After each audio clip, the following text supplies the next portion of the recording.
I wasn't sure to expect with this one, aside from the fact that the graphics looked great and there appeared to be a very Japanese lore vibe with the game.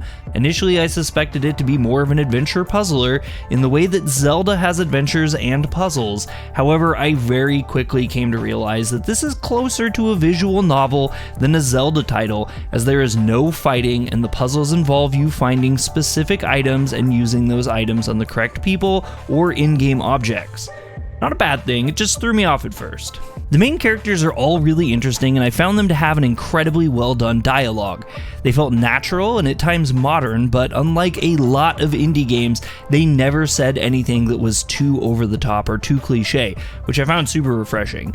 As the adventure continued, I was often surprised by how the characters developed and had a lot of interest in seeing how the other characters talked about them, which added a lot of depth to the world. The music was also definitely a highlight for me, the Inner City track being among one of my favorite tracks in an indie game in a very long while. In fact, it's playing in this video. All of the tracks set a great mood for the atmospheres, and I think it just emotionally matched well for each scene and location. Some indie games handle this amazingly, some horrifically, and others like this sit in a very solid middle ground. It helped a lot with my enjoyment of the game and traveling through all the intriguing places of this world. I enjoyed this story a lot. In fact, I enjoyed it a lot more than I thought I would after playing the prologue over a few times. To be blunt, the first part of the game felt very derivative of the classic anime Spirited Away. I wasn't exactly against it, as it wasn't totally a one-to-one copy, but a lot of things in the game, even to the small details, felt nearly identical to many aspects of that anime. Once the player moves forward from the first few major areas though, the game's story really moves on in its own unique direction, and I felt it really made its way to standing on its own two legs. I won't spoil too much as the game is not very long, and I think exploring the story is something that is best played and not explained. The ending I got was a really big downer, but as I understand it, it was kind of made to be that way. It was setting itself up for another one of Stranga's previously released games, which I'm actually really excited for playing soon. As with any game though, this game is not without some faults.